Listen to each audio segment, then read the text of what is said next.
Gjatë ditëve të fundit, hetimet e prokurisë së posaçme kanë konfirmuar infiltrimin e parave të organizatave kriminale të narkotrafikut në industrinë e ndërtimit të kullave dhe resorteve turistike në Shqipëri. Në të paktën 2 hetime, një për ta ashtu quajturin grupi Aruba, i drejtuar nga Artur Shehu, dhe grupi i Dubajit në kryesimin e Salvatore Aliut, është zbuluar se kompanitë e lidhura me ta në vendin tonë kanë kanalizuar 10 miliona euro të përfituara nga tregtia ndërkombëtare e kokainës në komplekse banimi, rezidenca e struktura luksoze hoteliere nga Tirana në Durrës e Dërmie. Prej vitesh zëra të rëndësishme në Shqipëri, duke përfshirë shoqërinë civile, ekspert ligjor, por edhe përfaqësues ndërkombëtar, kanë ngritur zërin për simbiozën e fortë të krijuar mes krimit të organizuar dhe strukturave të betonit në Shqipëri. Një ndër kompanitë e para që është dyshuar publikisht si e lidhur me grupet e narkotrafikut nga Amerika Latine ka qenë Valona Construction, një shoqëri pronësi të Besnik Lulaj. E krijuar në vitin 2002, Valona pati një flirtim me një sipërmas shqiptar të larguar prej vitesh në Meksik, Luftar Hysa. Për këtë të fundit ka pasur akuza konkrete se kishte vendosur kompanitë e tij të basteve në funksion të pastrimit të parave të një prej organizatave më të mëdha të kriminale të kokainës në botë, kartelit Sinaloa. Valona Construction i ka hedhur poshtë këto akuza publike, megjithëse hija ka mbetur. Por kjo hije, sado e rënd, nuk e ka penguar as pak që të vijojë të fitojë tendra të fuqishëm në Shqipëri. Duhet theksuar se asnjëherë investimet e kësaj natyre nga persona të cilët janë përfolur publikisht për lidhje me krimin e organizuar nuk janë ndalur nga qeveria shqiptare. Pak javë më parë,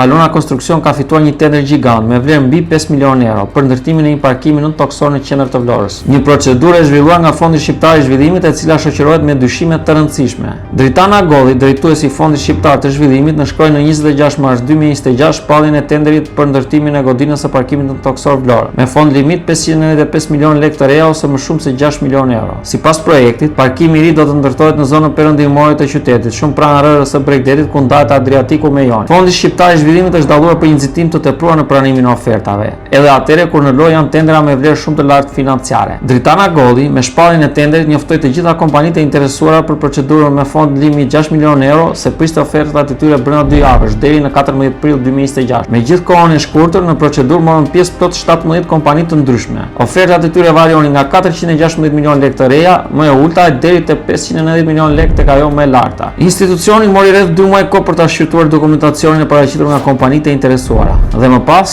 erdhi vlerësimi me pikë. Sipas dokumenteve standarde të tenderit, operatorët pjesëmarrës do të vlerësoheshin me pikë ku 100 të tilla ishte maksimumi. Çmimi më i ulët merrte pikët më të larta, plot 65. Megjithatë, vlerësimi përfshinte edhe kualifikimin e stafit, që merrte 10 pikë, garancia e pajisjeve 10 pikë, vlera e garancisë 10 pikë dhe siguria në kantier 5 pikë. Të gjitha këto pikë përfshiheshin më pas në një sistem përpunimi me koeficient, një skemë e cila ishte bërë e ditur që në krye të herës. Të gjitha kriteret kanë rëndësinë e tyre, por natyrisht çmimi më i leverdisshëm duhet të bënte diferencën mes kompanive. Të dhënat zyrtare tregojnë se çmimi, edhe pse duhet merrte pikët më të larta, nuk rezultoi se ishte dhe aq i rëndësishëm. Agolli vendosi që të shpallte fitues të tenderit kompani Valona Construction. Në dokumentin e mbylljes, rezultoi se kompania në pronësi të Besnik Lulaj kishte paraqitur ofertën e 13 më të ulët. Në mënyrë më të thjeshtuar, 12 pjesëmarrës të tjerë kishin ofruar shumë që të kryenin shërbimin e ndërtimit të parkimit të Vlorës me një vlerë shumë më të ulët se sa ajo Valona Construction. Por Dritana Agolli dhe stafi i tij në Fondin Shqiptar të Zhvillimit vendosën të vlerësonin më pak pikë pjesën më të madhe të pjesëmarrësve, duke shpallur fitues Valona Construction me ofertë 512 milionë lekë të reja ose më shumë se 5 milionë euro. Sipas drejtuesve të tenderit, kompania e Lulajve fitoi 272.2 pikë. Kompania Valona Construction ka rreth 20 vite në tregun e ndërtimit në Shqipëri. Një ndër investimet e saj më të njohura është Marina Bay në Vlorë. Si një resort me peshyje, kompleksi turistik është ndër të paktat subjekte që ka fituar licencë kazinoje. Pikërisht, aktivitetin kazino ka ngritur dyshime të forta për lidhjen e Valona Construction me Luftar Hysën, një shqiptar nga Beçi i larguar prej vitit 1997 nga vendi dhe i akuzuar gjerësisht si pastruesi parave të kartelit Sinaloa. Në dhjetor të vitit 2020, në qendër kombëtare të biznesit regjistrohet kompania Entertainment and Gaming me aktivitet në lojrat e fatit të kazinove. Nisja e një aktiviteti të tillë për këto mund të duket një gjë e pamenduar mirë në atë kohë. Rreth 2 vite pas regjistrimit të kompanisë, konkretisht në 2018, qeveria shqiptare mbylli të gjitha llojet e basteve. Të vetmet që u lejuan ishin kazinot në resorte me 5 hyje.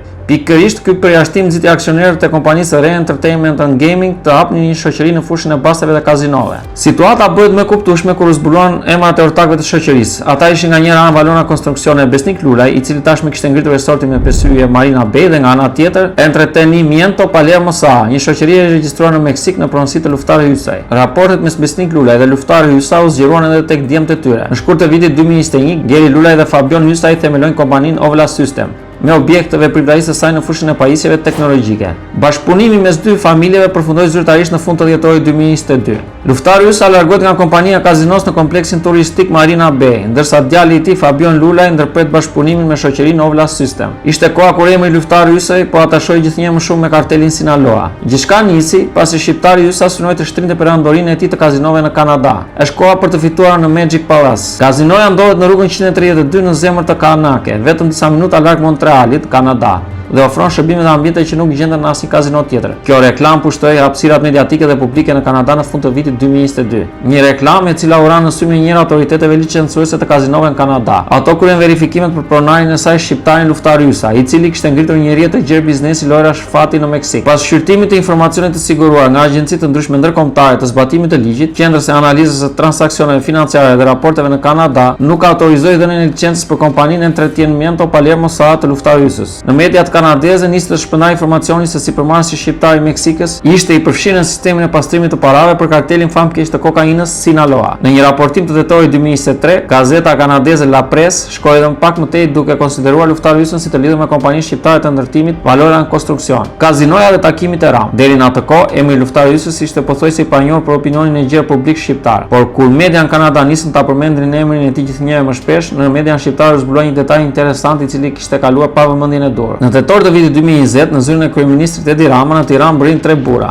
Besnik Lulaj, Luftari Ysa dhe një ish deputet gjerman i ndëruar në lobist, Mark Hauptmann. Një foto e të treve duke dalë nga zyra e Ramës u publikua vetëm në pranverën e vitit 2024. Takimi i vitit 2020 përkonte saktësisht me kohën kur kompania Besnik Lulaj dhe Luftari Ysës morën lejen për kazinon kompleksin Marina Bay. Ligji shqiptar parashikon se licencat për kazinot jep një strukturë e veçantë qeveritare, autoriteti mbikëqyrjes së lojrave të fatit. Por në Shqipëri tashmë është një sekret publik se vendimarrjet, jo vetëm ato të rëndësishmet, kalojnë nga zyra e Ramës. Në një intervistë për opinionin e Blendi Fevziut, Luftari Ysa do të deklaronte për këtë takim: "Unë kam një mikun tim që është nga Skocia dhe jeton në Londër. Maxi është fotograf dhe shkruan libra dhe ky njeri donte të bënte një libër për Shqipërinë. Duke parë që Rama është edhe artist dhe i pëlqen kjo lloj fushë, mendova që vetmja gjë që mund të bëja është t'i propozoja këtë projekt." Ndërsa kryeministri Edi Rama ka dhënë një version tjetër për këtë takim, një variant që duket se është më pranë të vërtetës. Takimi me Luftari Ysën u bë pasi ky i fundit kishte shprehur interes për të ndërtuar një kazino dhe një kompleks turistik në zonën e Vlorës. Rama e shpreh se takimi nuk ishte sekret dhe se qeveria e tij mirëpret investitorët. Pas këtij takimi, Besnik Lulaj dhe Luftari Ysa e marrin lejen për kazinon. Në nëntor të vitit 2025, Luftari Ysa u konsideruar zyrtarisht si personi lidhur me kartelin Sinaloa. Departamenti amerikan i Thesajt njoftoi se Shtetet e Bashkuara kishin sanksionuar shqiptarin Ysa dhe familjarët e tij të afërt. Grupi i krimit të organizuar Ysa, i cili përfshin anëtarët e familjes Luftari Ysa, Arben Ysa, Ramiz Ysa, Fatos Ysa dhe Fabion Ysa, ka përdorur ndikimin e tij përmes investimeve ose kontrollit mbi biznese ndryshme me selinë në Meksik, duke përfshirë lokalet e lojrave të fatit dhe restorantet për të pastruar të ardhurat nga trafikimi i narkotikëve. Besohet se familja Ysa vepron me pëlqimin e kartelit Sinaloa, i cili mban kontroll kriminal mbi pjesën më të madhe të territorit ku grupi kryen aktivitetin e tij, thuhet në deklaratën e administratës amerikane. Kjo histori të paktën deri më tani nuk ka prekur kompaninë Valona Construction të Besnik Lulaj. Shoqëria e ndërtimit vijon të jetë e lirë të fitojë në tenderat publik, përfshirë edhe atë për ndërtimin e parkimit nën toksor 2-4 në qytetin e Vlorës.